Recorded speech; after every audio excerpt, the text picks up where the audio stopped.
Hi there, you're listening to the Business Storyteller podcast by PictoChart, and welcome to Season 2. In this podcast, we speak with inspiring leaders who share their insights and experience in business and brand storytelling. Join us on this journey to learn how the art of storytelling can bring your businesses and brands to the next level. Hi there, and thank you for listening to the Business Storyteller podcast. I'm your host, Wilson, and in today's episode, we're diving into how to tell a story that turns your audience into a customer with content. I want you to think about this. What draws your attention as a follower to any brands or organizations that you're following? Beyond that, what convinces you to not just be a follower, but to convert and become a customer of the brand? This is what we're going to be exploring further today. I'm delighted to be joined by Emilia, who is the head of marketing at Userpilot. Userpilot is a product growth platform, helping product teams deliver personalized in-app experiences to increase growth metrics at every stage of the user journey. With Emilia's content marketing background, she loves experimenting with content and SEO and builds content and outbound ops for her growing marketing team. Hi, Emilia. Welcome to the Business Storyteller podcast, and I'm so glad to have you with us today. How are you doing? Hi, Wilson. I'm doing great. Thank you so much for inviting me. Well, thank you for joining us in this episode. I fairly introduced you a bit, but I'm sure our listeners would love to know you better. So would you like to tell us a little bit more about your career journey and what led to your current role at Userpilot? All right. So I would say my career journey has been quite convoluted so far. So I didn't choose marketing, straight away. I pretty much always wanted to be a journalist, right? Which is sort of aligned with the topic of our podcast today, right? Storytelling is a big part of a journalist's job. I've always loved, writing and reading stories and telling stories. So that was what drew me to journalism initially. But then when I already started working as a journalist, I wasn't very happy about it. I felt like I wasn't really doing something that was important enough. Journalism and newspapers, especially, that was like over 10 years ago. So it was in the world of print journalism. They were basically wrappings for advertisements. So you would often write about things that you didn't really consider important. So I kind of took a detour. I did a bit of translation work. So still within like language services. I started my own translation agency. I did a bit of work in the academia, right? And then, moving from translations, once content marketing started, taking off and becoming really, really popular around 2015, more and more of my translation clients started asking if we would be willing to write content in, say, a foreign language, right, for their websites. So that's where I got interested in content marketing. And essentially, I felt like it combines my skills, right? So the analytical skills that I was using in academia with the storytelling and writing skills that I had and wanted to use in journalism. So I found like the sweet spot for myself and basically started building my career in that direction. First working through my agency with a bunch of SaaS clients, but then I realized I don't want to spread myself so thin. I want to focus on one business at a time. So I started working full-time with a social media startup, right? So it was a social media scheduling app, essentially. And then I moved to Userpilot and met one of their co-founders at a conference. And essentially we hit it off. We did a few projects together and then gradually moved into like a full-time corporation. So that was like 2.5 years ago. Wow, that's a great introduction you've given us. And it's also great to see the transition and progress from becoming a journalist to content marketing and to where you are today, hitting the marketing team. Yeah. So yeah, I'm really excited to get our conversation going and also to be learning from you about telling a story. I think probably as a journalist with your experience as well, that would be a great perspective for you to share. So today we're talking about how do we tell a story that turns an audience into a customer with content. And based on your experience in both journalism and content marketing, why do you think storytelling plays an important role in converting customers? Can you share more about storytelling content and your view on that? Yeah, sure. So actually, I've been reading a very interesting book about that. Among other things, it's a book about our species, essentially, Sapiens, by Yuval Harari. So, he mentions storytelling and like the shared myths as something that allowed humans to basically dominate the world, to dominate our planet, because that created the sense of shared purpose. So stories are like the most primeval way that we communicated in, right? And it basically plays still a very important role in creating connection between humans. It is essential in convincing people. It is essential in, as I said, building connections. When you think about the purpose of content marketing, which is to sell more of the product that you are basically selling, it is something that doesn't happen unless people like you, know you, and trust you. And basically, good storytelling is a great way to make people get to know you easier, to make people to like you and to trust you more. So in the context of B2B marketing, for a very, very long time, B2B brands didn't really use storytelling, right? And B2B marketing has been traditionally just a list of features and call to action. But now, with such a huge array of products available online, with product-led growth, this is what Userpilot is basically helping with, right? For brands to become more product-led. The consideration windows for customers have increased.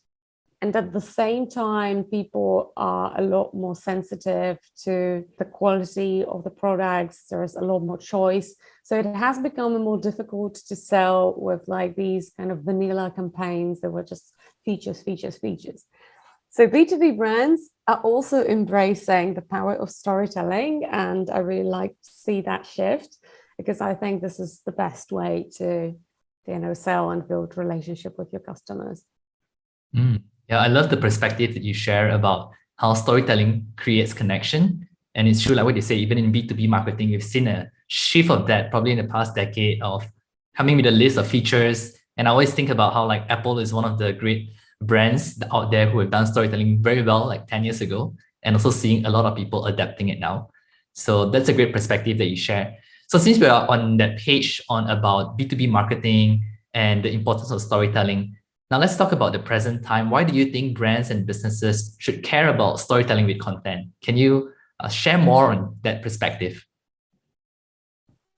Yeah, so I guess my answer to this question would be very similar to the previous one, right? So essentially, storytelling creates a relationship between the brand and the prospect. It's a lot more convincing when you hear a story about how the product helps someone that is relatable, that is maybe an authority, to overcome a certain problem. Again, humans have been telling stories for centuries, and not millennia. So, there are the hero stories, which are typically about overcoming hurdles and problems, and at the end of the day, becoming a stronger and more successful human. So prospects in B2B and companies also want to hear stories wrapped in the same framework, right? So they want to hear how another company they can relate to has overcome the problems they can also relate to, because maybe they are experiencing themselves, to ultimately become a stronger company, offer better value for their customers, right? Have better metrics, be it, like retention metrics or water metrics. The product they are talking about has helped them improve. And so essentially, this creates this feeling of trust, which, as I said, is very important for brands to convert like prospects into customers. Yeah, that's a really interesting perspective that you mentioned about how storytelling also helps people to see the problems that they can overcome, and brands can take advantage of that. Like what you mentioned about the hero story, I think that's a great model that a lot of storytellers are using or brands are using to show people the problem, the solution, and here's how you can be a hero at the end of the day. And that also allows you to exploit the feelings of FOMO, so fear of missing out. Yeah. Because, for instance, if you see a case study, right, a powerful story with one of your competitors, right, overcoming the problem that you still haven't overcome, right, and achieving more success than you, then it's definitely going to have an effect on you emotionally. Yeah, that's true. And it's important to also tap into that and convince people with your story. So that's a bit about the present. Let's talk about the future, especially based on your role and your experience. How do you foresee the prediction of how storytelling will impact brands and businesses maybe in the next 10 to 20 years? What do you foresee that to look like? Right. So I think a lot more B2B brands will be using storytelling effectively. I think like content journalism will become a lot more popular. So sourcing valuable insights, also something that is going to set good content apart from AI generated content. So we're already seeing a surge of AI generated content that is still very poor quality.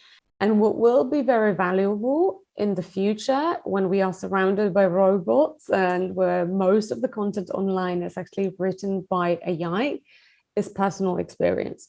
As the stories of someone's personal experience are opinions of real human beings, is basically everything that makes us unique. The creative part, lived experience part, which is something that AI cannot have, right? They can try to simulate it, but they cannot really go out there and have experiences. They cannot have feelings either, right? And like what some scientists say, this is like all the things that we sometimes now consider messy and less valuable than, I don't know, analytical thinking, right? Will become more valuable in the future because it will be the unique part to being a human, right? That AI will not be able to provide. Yeah, that's true. And a very unique thing that you mentioned as well, because I think storytelling always comes back to personal experiences, which all of us humans create, and we have memories and experiences of that. So it really is ingrained in us when it comes to storytelling. So in relation to this, let's talk a bit about Userpilot as well and how your experience of content marketing and storytelling with content, how has it benefited Userpilot as a brand? Userpilot is a pretty, like, I wouldn't say it's a boring product. I think it's a very interesting product, but it's a pretty technical product and it's easy to use, but it's very niche. It's a product for other product managers, right, and product marketers to build enough experiences without code. So how can you sell something like that in a sexy way? It's pretty challenging, right? And in the past, I used to hear that, well, some products just lend themselves to creative and sexy marketing, and some products don't. And I don't think it's the case.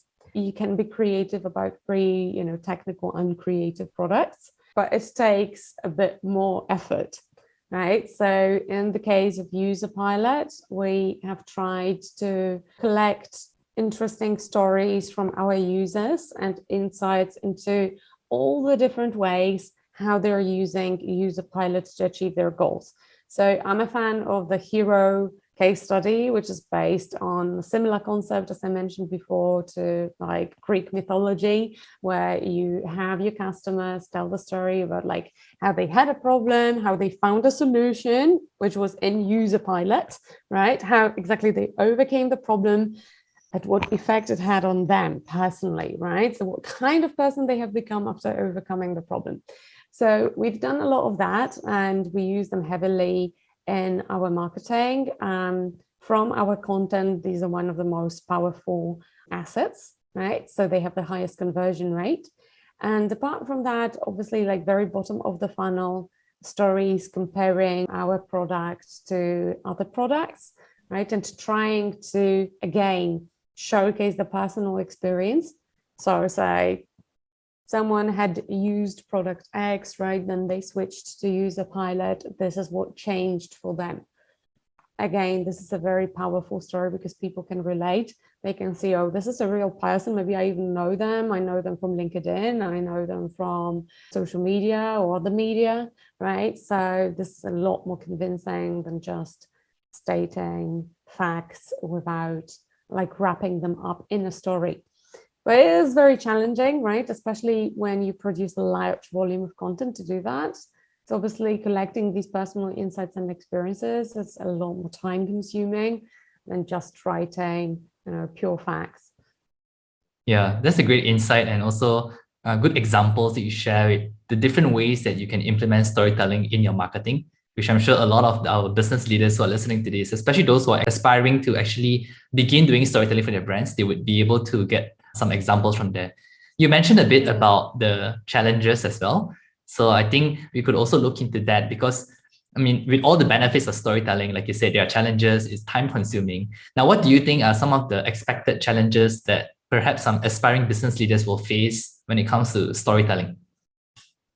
Yeah, so I guess the first challenge is that everyone is busy and it will usually take a lot of time to glean enough good stories, like first-hand stories, not like made-up stories, but like real case studies, for instance, are super time-consuming to produce. A lot of people will say no or will say yes and then not like really follow up or deliver. There was numerous occasions in which I was trying to collect some insights or like build a case study or create a report. And then it was just taking months and months and months on end to collect the story. So another way how you can sidestep this, like personal storytelling, you can also do data storytelling, right? So data don't have feelings, emotions, and they don't have like problems with time or time management. Data doesn't have kids, right? So, and animals, and they don't get COVID. So they're like a better subject to interview than humans in some way. So you can create beautiful stories around data. I've recently been to a conference in Barcelona, Sasta Europa, and one of the companies that we are actually using, one of the products we're using, Asana, has given a presentation on data storytelling, and that was pretty inspiring. And we're planning to use similar tactics as well. So looking at our usage data, our user data, and then creating stories around these data, right? So instead of doing it qualitatively, so a single person story, you can do it quantitatively and let the data in aggregate, so your customers in aggregate, tell a story. Yeah, I think it's a really great way to also overcome the challenge, like what you said, with getting stories from people and not only have data, and you already have the data, so you can work with it, right? And just present that in a compelling way, in an appealing way to your clients. Well, let's move on to the next question. We are also talking to a lot of aspiring business leaders who are listening to this podcast. So if you're speaking with them today, what would be your top 3 winning tips for telling a story that will convert customers? First of all, don't force it. The story, in order to work, needs to be authentic. So I see a lot of attempts at wrapping things that intrinsically are in a story, and it's sort of lame, like these long introductions that sort of only putting people off, right? Because the author is clearly beating around the bush and thinking that this is storytelling. So that would be my first tip.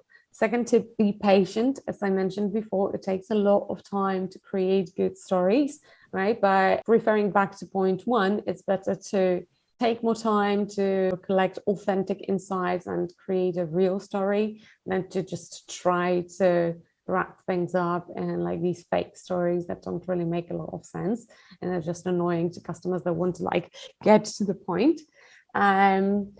Yeah, so the 2 top tips. First tip is try to use different channels to collect your stories and to present your stories. So I've been so far talking mostly about written content because this is our most like powerful channel. So organic SEO obviously is a very, very powerful channel because it's evergreen, right? So trying to optimize your stories for SEO is also quite challenging. But instead of doing that, you can also use videos. You can ask people to record you a 3-minute answer on Loom, right? And present that in the form of a story. As I said, you can use your data and I'm going to create infographics, right? To present stories, to like tell stories with data. So think of a story as basically a versatile material that you can transform into various assets for different channels. And always remember about content repurposing, right? So once you have a good case study that is on your blog and it's sitting there and maybe driving some organic SEO traffic, try to record a video based on this case study, put it on YouTube. and repurpose this story into an article for Medium, create tweet storms and share it on Twitter threads, and create a LinkedIn post, create a LinkedIn article. Like really try to milk your stories in very many different ways and on different channels to get most out of them. These would be like my top 3 tips for people who want to implement more storytelling. I think those are really, really solid tips, especially like the one that you mentioned about also using video. And in fact, that is something that we are experimenting at PictoChart over the past year, just using videos to be able to tell the stories, and then you can turn it into written content. And of course, content repurposing is also so important. So thank you so much for giving us like an A to Z to how to make sure that we do it correctly. And I'm sure that our listeners would appreciate that. Now we're coming to our final question here. And my question for you is this: what are some of your favorite examples of brands and businesses out there that you think are excelling in doing storytelling with content right? Yeah, so obviously, as I mentioned at the very beginning of our conversation today, B2C brands tend to be better at storytelling. We think that there is this difference, maybe because of the legal separation between an individual and a business entity, right? So when speaking to individuals, which is what B2C brands do, they tend to be a lot better at storytelling. Also, the products are easier to wrap in a story because they are usually lifestyle products.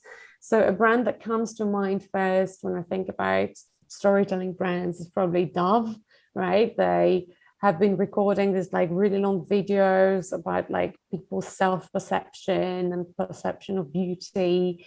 And as a cosmetics brand or like a body care brand, this is a powerful message to send. It's also very homey, so it evokes like very positive feelings, especially for people that like identify with these values. So, you know, body positivity, this is a powerful message that will also create brand affinity and brand loyalty over time. This is very important because brands want to keep their customers coming back, right? So the point of storytelling is not only to convert a customer, but also to keep them, to create this brand loyalty and affinity. So B2B brands are starting to catch on with this. I recently saw a campaign by Spendesk, right, which is a company that essentially provides credit card, debit cards for businesses and the whole suite of tools for managing expenses in businesses, which if you've ever run a business, you know how difficult it is to keep track of all the receipts, to keep track of spending, especially if you have a lot of employees that are using different cards, and then you end up with a pile of invoices and receipts and you're trying to reconcile it and pull it on your accounting software. It can be a real nightmare. So they started like now it's the holiday season approaching, so they basically wallpapered London with these big ads of executives, you know, lying on waterbeds and like having drinks at the poolside and not worrying about the end of the fiscal year approaching and having to reconcile accounts. So that was a nice way to sort of combine B2B with B2C, right? And to talk to the specific individuals that are most affected by this problem and kind of show them the outcome of using Spendesk, right? Here's you. You could be on the beach now instead of reconciling accounts and going through boring, you know, Excel spreadsheets. That's a very powerful story that has been presented in a very inclusive way. So I like that. I thought it was unusual, it was creative and eye-catching because I'm usually based in the UK and I'm based close to London, so I go to London maybe once or twice a week, and I see a lot more B2B brands, which was initially surprising for me, advertising on the London Underground. And so yeah, they are using these visual storytelling techniques to basically show the outcomes of using their software. This is also the effect of the shift towards product-led growth, I believe, that B2B brands are using more storytelling to approach the end users rather than executives or ICPs that would just make an a priori decision based on, I don't know, the steak lunch they had been taken to by another executive, right? Yeah, those are some really great brands that you've mentioned out there. And I also appreciate you mentioning one thing, that the goal of storytelling is not only to convert customers, but also in the end to increase the brand affinity and brand loyalty. So when I think about you mentioning Dove, I've been thinking about the consistency in them coming out with storytelling campaigns for probably the past decade, and it always hits me every time when I watch like an advertisement from them and the way they tell the story. So I think that's also something really good to keep in mind about being consistent in storytelling for any brands out there. Well, thank you so much for sharing so many valuable and helpful insights with us today, Emilia. I've certainly gained a lot of new learnings from you in this episode, and I'm sure it's the same for our audience. So thank you for being transparent to share your experiences and lessons with us today. Now, as a wrap up to this episode, I'd love to ask you some fun questions to help our listeners learn about what inspires you as a person. So my first question for you is, what is your favorite TV show? I think I have a few. I really liked Queen's Gambit. I really liked The Crown, and also recently I really like watching biopics, so stories, again, back to storytelling, of inspiring entrepreneurs and people that I look up to. So I really enjoyed watching We Crashed, which was by the founder of WeWork and his story, and also The Dropout, which was about the founder of Theranos, Elizabeth Holmes, and Horizon Fall, which is very interesting as well. Yeah, those are some TV shows with great storytelling as well. And my second question for you is this: what is the favorite app on your smartphone that you would recommend to other people? That's a difficult one because these days we have so many apps. I think if I were to pick one, I've been using it for around 3 years, and I recently kind of returned to it. It's called Pocket, and it allows me to maybe open the new tab on desktop onto my mobile phone. So when I'm commuting, I can read the interesting articles that I've been planning to read forever. So I would pick that one. Yeah, that's a great app. Love it. And my final question for you is this: if you're not in marketing today, what do you envision yourself doing? That's also an interesting question. I've been doing a bit of real estate investing for quite a few years now. So I guess in the long run, my dream would be to create, like a co-living space. So I'm quite attracted to the story that was also shared in WeWork, right? And these values of community. I think like these days, we have too little of community. We live in big cities. We are so busy with work that, like our lives are not really set up for this. So I would love to, create a shared space for like-minded people to live comfortably in and to meet up in shared spaces. Nice. That's great. And wish you all the best in pursuing that in the future as well. Well, I trust our listeners have enjoyed knowing you better as well and what inspires you. And before we conclude, if our listeners would like to reach you or stay connected with you, how can they do that? Sure. I think LinkedIn is the best place to find me. So definitely I'll try to reply there. Yeah, we'll be sure to also link Emilia's profile in the show notes so you can reach out to her and stay connected with her on LinkedIn. Well, once again, thank you, Emilia, for coming on this episode of the Business Storyteller podcast. That's all for today's episode, and until the next one. Thank you, Wilson. It was a pleasure to talk to you.